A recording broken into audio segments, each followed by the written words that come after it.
Okay, having a look at a problem involving our derivatives and finding a maximum. So when we see a question where we have a function and we're asking about a maximum of something, we know we're looking for our maximum, minimum, our stationary points using our derivatives. So we've got some information about fencing a rectangular paddock and having 200 metres of fencing, and we've got a picture of the paddock there.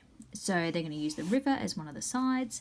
So the perimeter of the fence then is going to equal x plus y, or 2x plus y. And we know that there's 200 metres of fencing, so we can have 200 equals 2x plus y. We then are being told that the area is given by x outside of 200 minus 2x. So they're asking us to show that.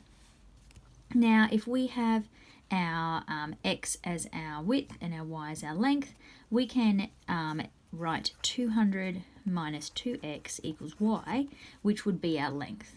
So then we can do area equals length times width, and instead of using our x's, having x's and y's, we can have, if our width is x and our length is 200 minus 2x, then it will be multiplying by x. And as you can see, that's what they have up the top there that we are trying to prove. So by rearranging this one here as our length and x is our width, we can show that.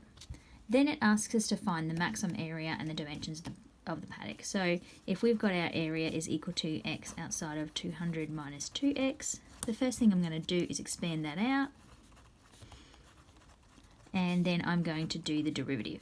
So the derivative of 200x is 200, the derivative of 2x squared is going to be 4x, and I want to find when there's a maximum, and we know that that will be at a stationary point, which is when the derivative is equal to 0. So I'll write 0 equals 200 minus 4x.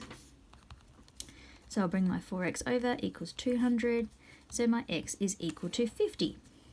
Then I can go back and find my length, because I know my length is equal to 200 minus 2x. 2 times 50 is 100. 200 times take away 100 is 100. And then my area would be 50 times 100, which is 5,000 meters squared. I do want to then prove that that is a maximum. So once I'd got that 50 there, I should bring that over and check the 49 and 51 into the derivative, or the a dash, and check what that equals, because I know when I sub in 50 I'm going to get 0, and so I should check my 49 and my 51, and I should see that I get a positive and a negative number there. I'm going to leave you to do that part because I know you can do that step.